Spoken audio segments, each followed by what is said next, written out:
تربیت میں علم کی خوبصورتی ہے، ادب کی خوبصورتی ہے، تہذیب کی خوبصورتی ہے، تمدن کی خوبصورتی ہے۔ بڑے بڑے اولیاء کرام اپنے لباس پہنتے تھے تو اس میں پیوند لگے ہوتے تھے، مگر زمانے کا وہی بادشاہ ہوا کرتے تھے۔ اسی لیے میرے دوست اور بزرگوں، اپنے بچوں کے اندر علم دین پیدا کرو، اپنے بچوں کے اندر تعلیمات اور ایجوکیشن سے فوکس کرو، اس لیے کہ آج ہمارے بچوں کے اندر تعلیم نہ ہونے کی وجہ سے بچے والدین کے نافرمان ہو رہے ہیں، بچوں کے اندر تعلیمات نہ ہونے کی وجہ سے بچے مساجد اور مدارس کا احترام نہیں کر رہے ہیں، بچوں کے اندر تعلیمات نہ ہونے کی وجہ سے علماء کی قدر نہیں کر رہے ہیں، بچوں کے اندر تعلیمات نہ ہونے کی وجہ سے آج چھوٹے بڑوں کے اندر تمیز نہیں ہے اور بڑوں کا اہتمام نہیں ہے۔ اسی لیے ہمیں اور آپ کو چاہیے کہ سب سے پہلے اپنے بچوں کے اندر تعلیم پیدا کریں، یہی سب سے بڑی دولت ہے۔ اور آج ہمارے بچے نوجوان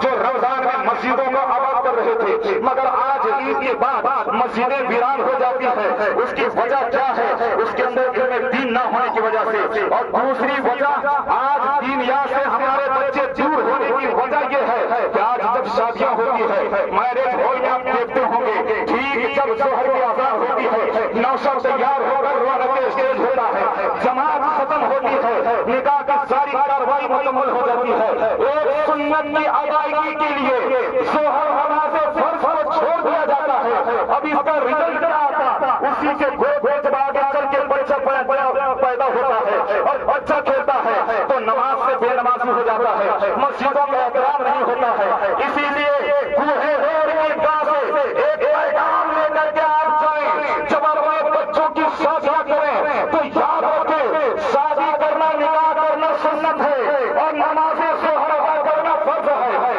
عبادت میں سب سے عظیم مقام فرائض کا ہے، اس کے بعد واجبات کا ہے، اس کے بعد سنتوں کا ہے۔ لہذا ایک سنت کی وجہ سے سینکڑوں مسلمانوں کو فرق ہو جاتا ہے، جس کی وجہ سے آج ہمارے اندر مسجدوں کی بے ادبی، نماز سے دوری، مساجد کا احترام ہم سے ختم ہو جاتا ہے۔ اے میرے دوست اور بزرگوں، آج جشن میں ڈوبے ہوئے ہیں، ذرا اپنے اندر آج خوشی میں پوری دنیا ڈوبی ہوئی ہے، لیکن تھوڑا آپ فلسطین کے مسلمانوں کو یاد کر لیں، غزہ کے مسلمانوں کی قربانیوں کو یاد کر لیں۔ آج ہم اپنے مسجدوں کا احترام نہیں سمجھتے، لیکن غزہ کے مسلمانوں کے ایمان کو دیکھیں، فلسطین